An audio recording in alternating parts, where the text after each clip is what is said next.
While campaigning this week in Philadelphia for Joe Biden, former President Barack Obama warned Biden supporters not to become complacent with public polls that show the former vice president leading President Trump.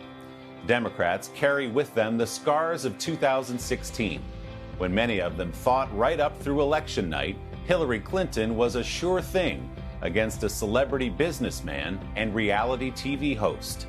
So how much faith should voters put in the polls and other key indicators this time around?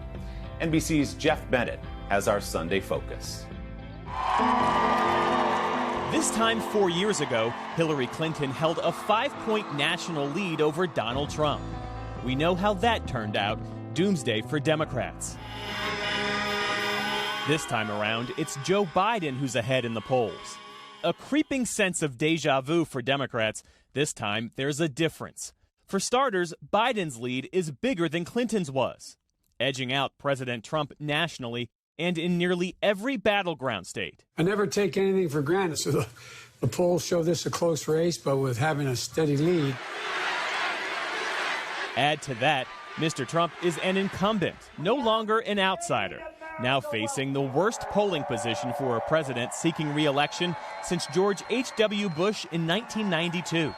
Well, I watch polls, but the polls are fake, just like the reporting. I think we're winning. I think we're winning big. Polling expert Dave Wasserman says polls aren't meant to provide perfect predictions. Polls are like a GPS that can get you into the right neighborhood, but not necessarily to the exact address. Polls did a good job of telling us that Democrats were going to win the House back in 2018. And they also did a reasonable job of illuminating the weaknesses for Hillary Clinton in 2016. Beyond polling data, there are other signs that can be read as indications of who will win. Democrats are pointing to enthusiasm in the final stretch of the race, with Biden crushing the competition in fundraising. Biden's campaign and affiliated committees raising a record $383 million in September, compared to nearly $248 million for Team Trump.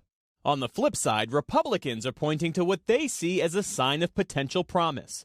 The GOP narrowing the gap with Democrats in voter registrations in 3 critical states: Pennsylvania, North Carolina, and Florida.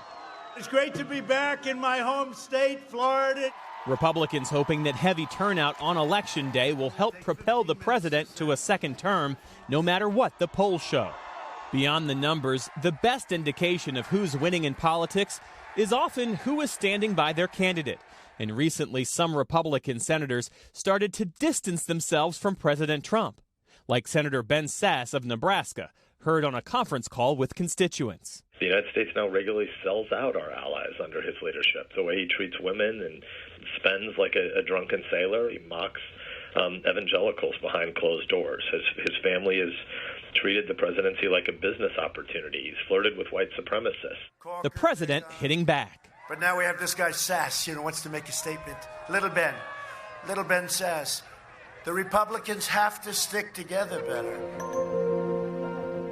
But for now, both candidates, their parties, and their supporters are left reading the tea leaves.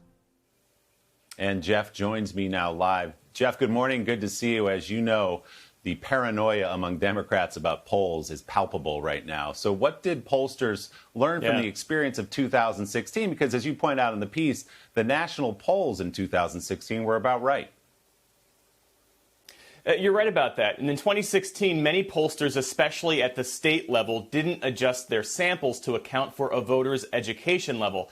And that was especially the case, Willie, in states like Michigan and Wisconsin, which Clinton lost. And as we later learned, Donald Trump won an overwhelming number of white voters without a college education, whereas white voters with four-year degrees broke for Hillary Clinton. But again, polls should not be mistaken for crystal balls. They are snapshots in time.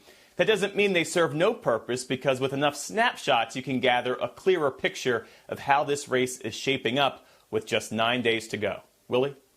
Yeah, we only have 9 days left before we can ignore the polls and look at the actual vote. Fascinating piece. Geoff Bennett, thanks so much. Good to see you.